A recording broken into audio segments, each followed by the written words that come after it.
The wine glass explodes on the floor, red pouring across the tiles like fresh paint as the whole back half of the restaurant falls silent at once.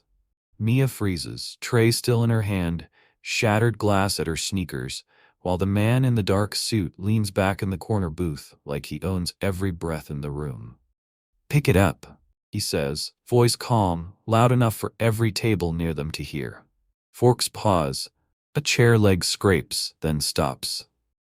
Even the music from the speakers feels like it drops under his words. Mia does not move. Her name tag says Mia J., but right now nobody is looking at the plastic, only at the black woman standing over a mess a powerful man just made for fun. His two guys, Vito and Sal, sit on either side of him, shoulders wide, eyes bored, hands too close to their waists. What would you do if a man like this tried to turn you into a joke while a whole room watched you stand there alone? Mia's fingers tighten on the tray until the metal edge digs into her palm. She finally lowers it to an empty table, slow and careful, like every move is on camera. When she straightens, her eyes drop to his hand resting near the fork, thick gold ring bright under the yellow light. The same hand that knocked her glass off the table as if her work, her time, did not mean a thing. At the table beside them, a woman in a bright mustard dress shifts, lips parting like she might say something, but her husband lays a hand over hers and shakes his head once. Two teens in hoodies at the window lean forward, fries forgotten, watching like it is a live show they cannot pause. The man in the suit smiles, slow. "What's wrong, Mia?" he asks, like they are friends. "Hands stop working?" His accent carries Jersey Street and old country pride mixed together.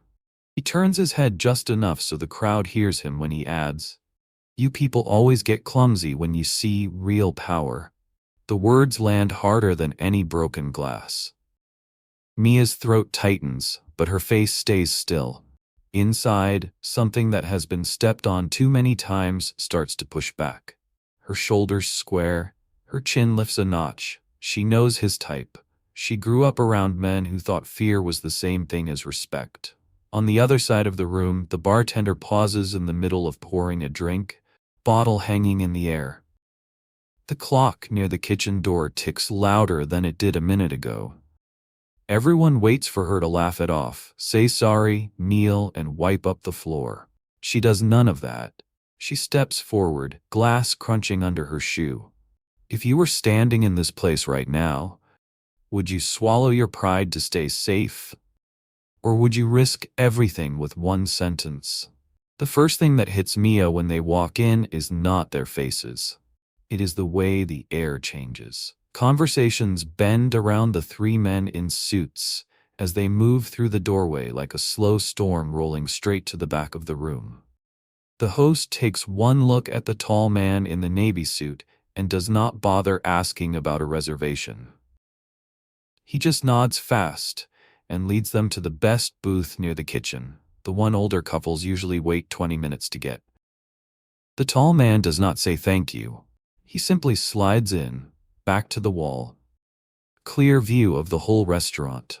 Mia watches from the service station as Vito and Sal take the seats on either side, both facing out. Vito taps the table once with his thick fingers, testing the wood.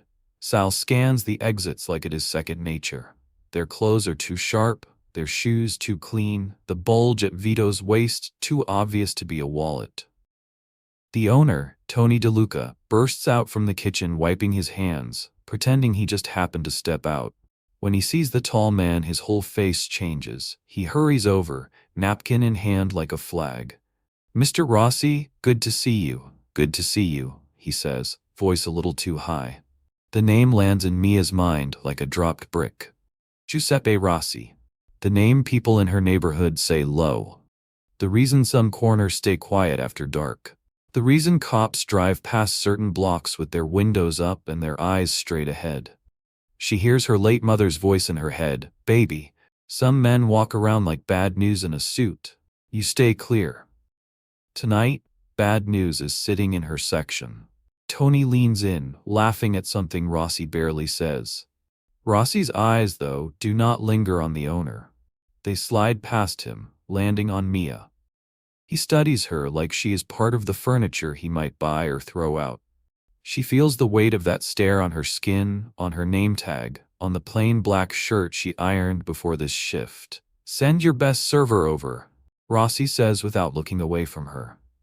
Tony follows his gaze, forces a smile, and calls out, "Mia. Table 9, special guests." There is no choice in it. There never is when the room smells like money and danger. As Mia picks up her pad and walks toward them, the hum of the restaurant blurs at the edges. She hears plates, forks, low talk, but it all feels distant. One thought hits the back of her mind and sticks there like a warning sign. Once she steps up to this table, there is no way to stay invisible. What do you think? If you were walking those few steps toward that booth, would your hands be steady, or would the tray shake just enough for everyone to see what you really feel? House red. Veal. Linguine. Make it quick. Rossi does not look at the menu when she reaches the table. His eyes stay on her face, like he is searching for the first crack he can use. Mia keeps her pen steady over the pad. "Anything else to start?" she asks, voice even. Vito leans in with a grin. "Yeah, sweetheart. Bring us whatever you bring the special folks. We like to feel important." Sal says nothing, just lifts his glass so she can see it is empty. She notes it all down with tight, neat writing, then turns to go. She can feel their eyes on her back, sliding over her uniform, measuring how far they can go. She has served drunk men, rude men, men who snapped fingers and waved cash. But this table hums with a different kind of threat. On her way to the bar, the older lady in the mustard dress from the next table reaches out. "You okay, baby?" she whispers. Mia gives the smallest nod. "I'm good, Miss Ora," she lies, because saying anything else would pull the whole room into something it is not ready for. At the bar, Kendra, the bartender, leans close as she pours the wine. "You got Rossi?" she asks under her breath. Mia's silence is answer enough. Kendra sighs. "Girl, just get through it. No stories. No jokes. No nothing. In and out." Mia carries the fresh glass of wine back to the booth, feeling the liquid sway with each step. She sets it down with care. Before she can straighten, Rossi lets his hand accidentally brush her wrist on the way to the stem. Her skin crawls. She pulls back a fraction, just enough to break contact, but not enough to make a scene. His smile widens like he caught what he came for. He taps the base of the first glass with one finger and the stem tips. The whole thing hits the table edge, then the floor. Glass bursts, red spreads. A few people gasp. One man at another table mutters, "Damn," under his breath. Mia stares at the mess for half a second, heart punching at her ribs. Her training says apologize, clean it. Her rent says keep this job. Her pride says nothing yet, but it is waking up. She looks up slowly, meeting Rossi's eyes over the rim of the untouched second glass. In that locked stare, time stretches thin. He waits for her to fold. The room waits for her to break. Somewhere inside her, a choice rises like heat. She will not let this man write the story of her night. If you were standing in her shoes right now, would you bend down first or speak first? Mia does not answer. Instead, she steps right into the broken glass, the crunch under her sneakers sharp in the quiet. She kneels, ignoring the sting in her knees from the hard floor, and reaches for the largest shard with her bare hand. The shard glints in her grip, catching the soft light as if it wants to be noticed. For one quick breath, she sees his reflection in it. Giuseppe Rossi, head tilted, eyes lazy, mouth curved in that cold half-smile. The kind of man who believes nothing in this room can touch him. "Careful," he says, tone almost playful. "We wouldn't want you cutting yourself. Hard to serve people when your hands are all messed up." Vito lets out a low laugh. Sal's gaze never leaves her, tracking every move she makes. She sets the big piece on an empty side table, then folds a napkin over the smaller shards, sweeping them into a pile with slow, steady strokes. The movement is small, but it drags every eye in the back of the restaurant down to the floor with her. She can feel them, regulars, tourists, old couples, watching the way a black woman is forced to clean up damage she did not cause. At the corner table, a little boy named Malik tugs his mother's sleeve. "Mama, why he talking to her like that?" he whispers. His mother Tasha presses a finger to her lips and shakes her head, eyes flicking to Rossi's booth, then to the door, measuring danger like a habit. Mia's fingers slip. A tiny edge nicks the pad of her thumb through the napkin. A pink bead of blood rises, hot and sharp. She sucks in a quiet breath and straightens, pressing her thumb against her palm to stop the sting. No one at the table misses it. Rossi's smile grows as if he has been given a show. He leans forward, elbows on the table, forearms heavy with dark hair and gold. "You know who I am?" he asks, voice soft but thick with pride. It is not a real question. It is an announcement. It is a warning. He expects fear to show in her eyes, in her shoulders, in the way she stands. The room goes even quieter, if that is possible. Somewhere in the kitchen, a pan clangs, and someone curses under their breath before the door swings shut again.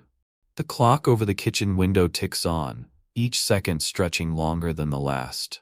Everyone waits for Mia to nod, to stutter, to step back. She does none of that. She wipes her hands on her apron, lifts her chin just enough to see him straight, and finally opens her mouth. The next words she chooses will decide if tonight ends in noise or in a scar that sits in this place forever. If you were watching from your own table right now, would you want her to back down for her safety or stand up and risk everything? She steps closer instead of backing away. The distance between them shrinks until she can smell his cologne over the garlic and wine, a sharp, expensive scent that tries to hide the cold underneath. Her voice comes out low but clear. "Get your hands off me." The words hit the booth like a slap no one sees. She does not yell. She does not shake. She just lays the sentence down between them like a line he is not allowed to cross. For a moment, even the sizzling sound from the kitchen fades, swallowed by the shock sitting at every table. Rossi's smile vanishes. His eyes narrow, as if he is not sure he heard her right. Vito's chair creaks as he straightens, hand drifting toward his belt. Sal's jaw tenses, a small muscle jumping near his ear. The buzz of low talk from the front of the restaurant dies out completely. Mia's heartbeat drums in her chest, but her face stays calm. She does not look at Vito's hand. She does not glance at the door. She keeps her gaze locked on Rossi like she is pinning him to that seat. For the first time since he walked in, he is the one being measured. "What did you just say?" he asks, voice quiet and flat. There is no show in it now, no fake charm, just raw offense.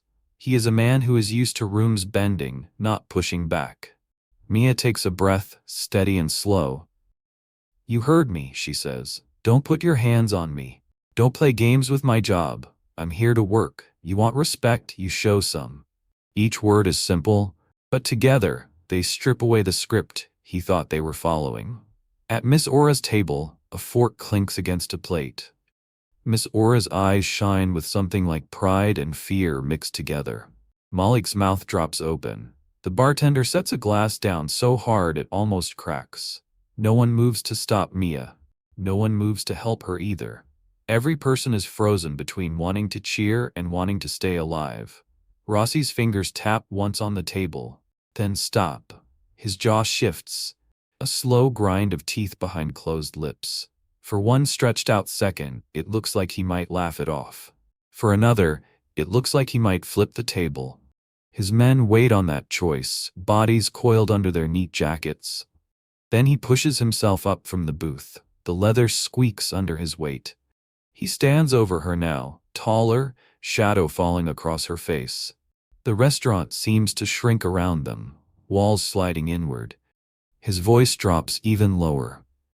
"You think you can talk to me like that in my city?" Mia does not step back. Her fingers uncurl from the fists they made at her sides. Her thumb still stings from the cut. A hot reminder that she is already bleeding for this night. The next thing he does could break her or mark her as the only one in this room who ever looked him in the eye and refused to bow. If you were watching this moment, right here, right now, what do you believe he is about to do next? And what would you pray she does to walk out of this place alive? His hand shoots out fast, fingers closing around her wrist before she can pull away. The grip is not tight enough to hurt yet, but firm enough to send a message. He decides when she moves, not her. The room gasps. Someone near the front drops a fork.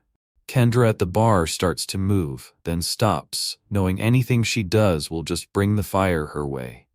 Miss Aura grabs Malik's hand, pulling him close.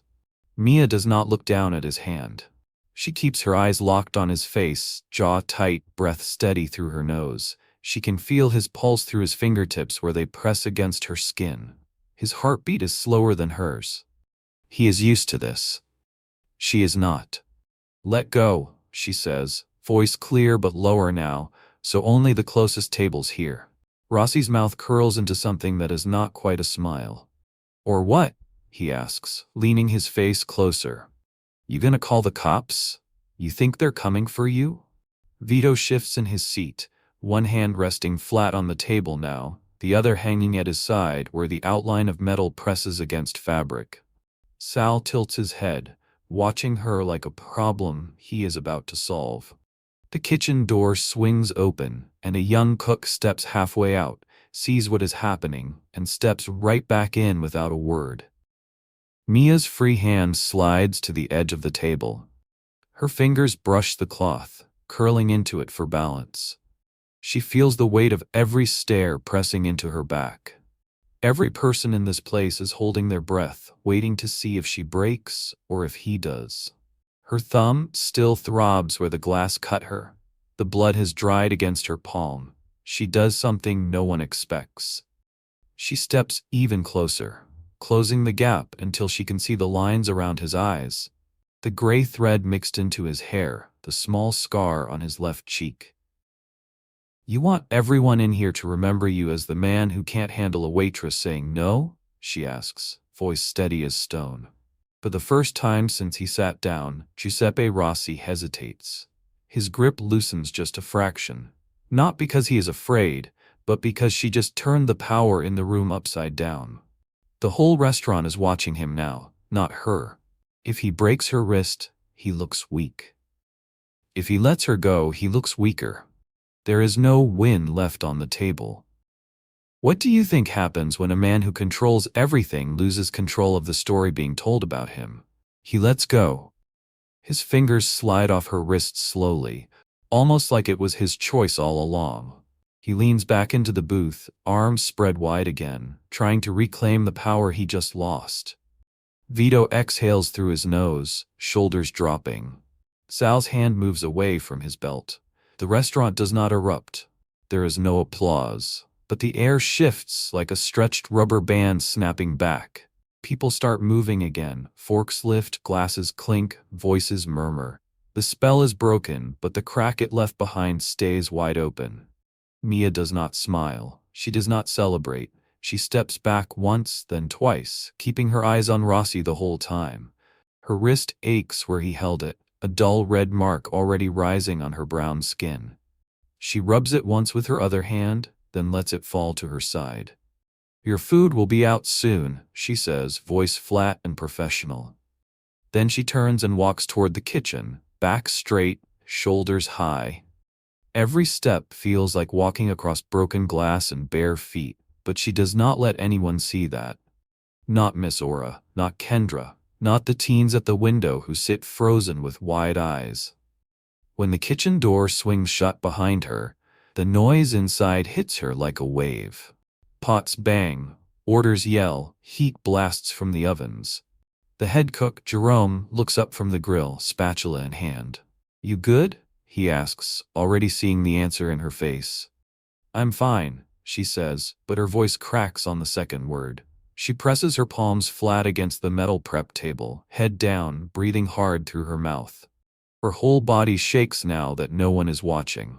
Jerome sets the spatula down and moves closer, but he does not touch her. He just stands there, solid, letting her know she is not alone.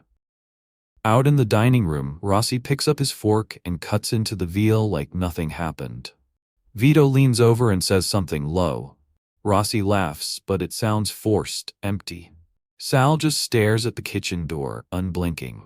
At Miss Aura's table, the older woman leans toward her husband. "That girl just saved her own life," she whispers. Her husband nods once, slow and tired. "Maybe. Or she just started a war she can't win." Malik tugs his mother's hand again. "Mama, is she gonna be okay?" Tasha does not answer right away.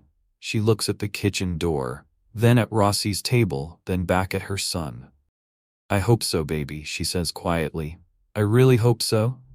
"Do you think standing up once is enough to keep someone like Giuseppe Rossi from coming back? Or does a man like that always make sure he gets the last word?" 10 minutes later, Mia carries their plates out on a tray that weighs more than it should. The veal is perfect, the linguine steaming, the bread warm. She balances it all like her life depends on it, because tonight, maybe it does. When she reaches the table, Rossi does not look up. He just keeps talking to Vito in low Italian, words clipped and fast. Mia sets the plates down without a word, placing each one carefully in front of the right person. Her hands do not shake. Not anymore. As she turns to leave, Rossi finally speaks. "Hey." She stops, but does not turn around. "Yeah?" she asks over her shoulder. "You got a name besides the one on that tag?" His tone is different now. Not kind, but not cruel either. Something in between that she cannot name yet. "Mia," she says. He nods once, like he is filing it away somewhere important. "Mia," he repeats, testing the sound. Then he picks up his fork and cuts into the veal. "This better be as good as Tony says it is." She walks away without answering. When she gets back to the service station, Kendra grabs her arm. "Girl, what just happened?" she hisses. Mia shakes her head. "I don't know," she admits, "but I think it's not over." The rest of the shift passes in a strange kind of quiet. Rossi and his men finish their meal without calling her back. They do not leave a tip, but they do not break anything else either. When they finally stand to go, the whole room watches them walk out the front door and into the night. Tony rushes over to Mia the second they are gone. "What did you say to him?" he asks, voice tight with worry. "Nothing." Mia lies. "Just did my job." Tony does not believe her, but he does not push. He just waves her off and disappears into his office. At the end of the night, Mia counts her tips in the back room. Her fingers still tremble a little as she stacks the bills. Kendra sits beside her. Quiet for once. "You know he's gonna remember you," she says finally. Mia nods. "I know." "You scared?" Kendra asks. Mia pauses, then shakes her head. "Not anymore." But when she walks out the back door into the alley at midnight, she sees it. A black car idling at the corner, engine running, headlights off. She cannot see who is inside, but she knows. She feels it in her bones. Someone is watching. Someone is waiting. If you were walking to your car right now and saw that, would you run, or would you keep walking like you are not afraid? The next morning, Mia wakes to 3 missed calls from a number she does not recognize. No voicemails, just 3 rings, spaced exactly an hour apart. She stares at the screen, thumb hovering over the callback button, then sets the phone down on the kitchen counter. Her younger brother, Jamal, shuffles in wearing his school hoodie, backpack slung over one shoulder. "You good?" he asks, pouring cereal into a chipped bowl. Mia forces a smile. "Yeah, baby. I'm good." But she is not. All night, she kept waking up to the sound of a car engine in her dreams, the image of Rossi's face leaning close, the memory of his hand on her wrist. She checks the lock on the front door twice before Jamal leaves for school. She pulls the curtain back and scans the street. No black car. No men in suits.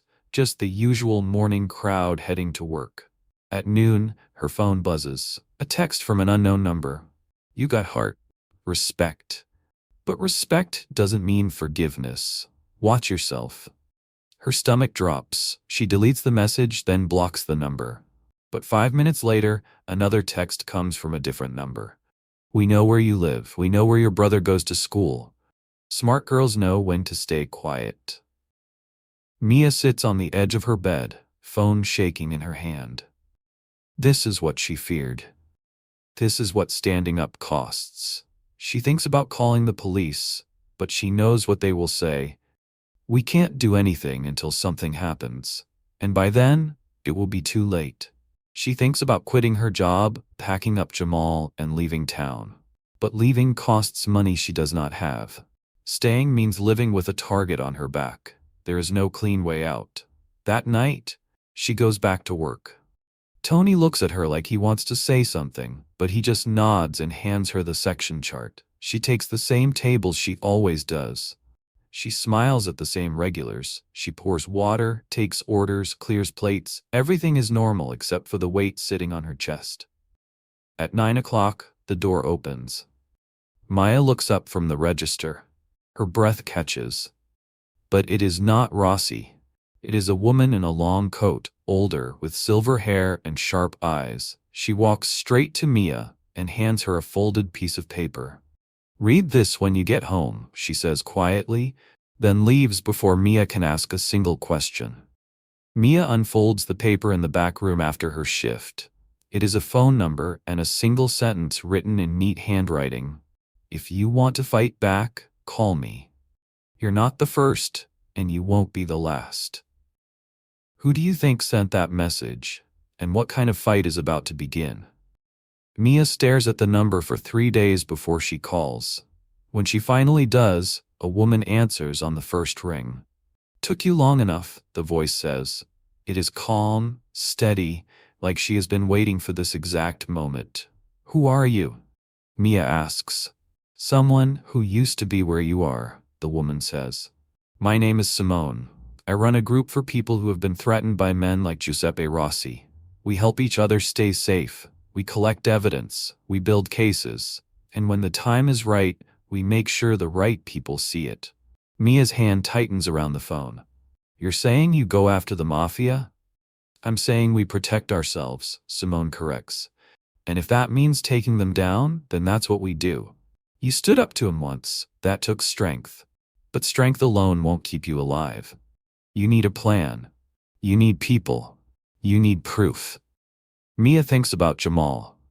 About the texts, about the black car in the alley, about the way Rossi's voice sounded when he said her name.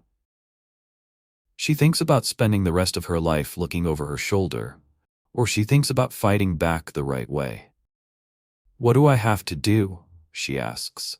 First, you keep living your life, Simone says. You don't run. You don't hide.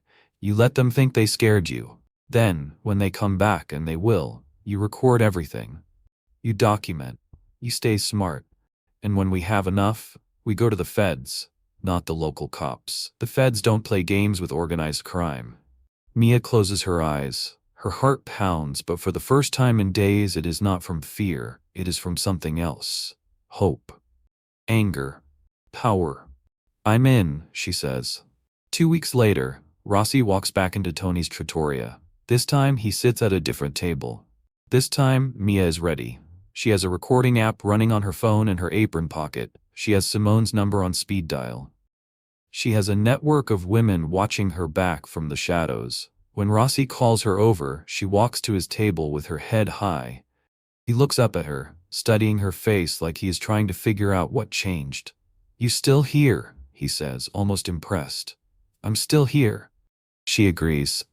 He smiles, but it does not reach his eyes. Good. I like people who don't break easy. Makes it more interesting. Mia does not respond.